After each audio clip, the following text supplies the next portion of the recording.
malédiction peut passer, ou encore la malchance, la poisse. Toutes ces choses-là peuvent passer de la vie d'une personne vers votre vie.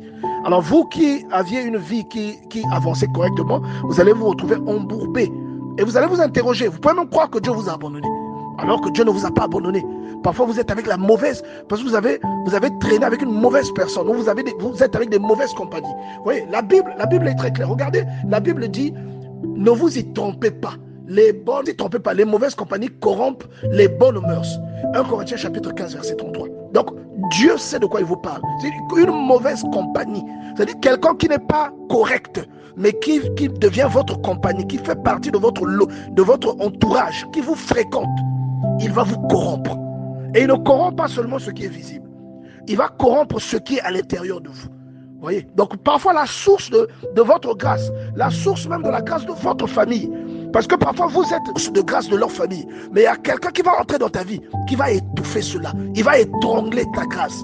Il y a des étouffeurs de grâce, voyez, et vous n'allez même plus reconnaître, les gens vous regarderont, mais ils ne reconnaîtront plus ce que vous étiez, parce que ça ne sera plus manifesté, à cause de la présence de quelqu'un, ou de quelque chose. Tout comme on nous l'a dit tout à l'heure, ça peut aussi venir parfois d'un livre, d'une image.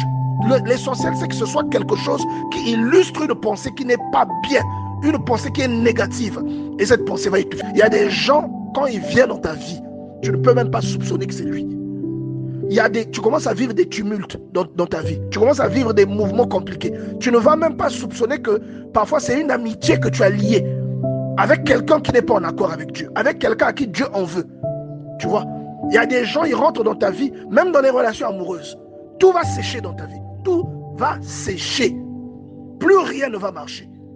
Oui. Faites très attention.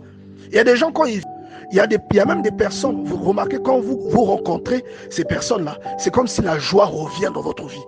Et vous remarquez aussi que même il y a des aspects qui avaient séché dans votre vie, qui reprennent vie. Vous voyez?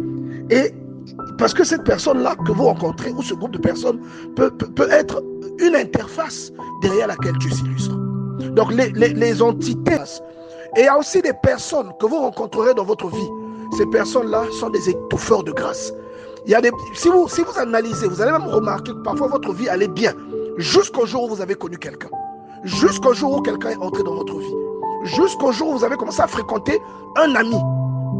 Bien-aimé, Jonas, alors qu'il n'était pas en ordre avec Dieu, il est monté sur un bateau.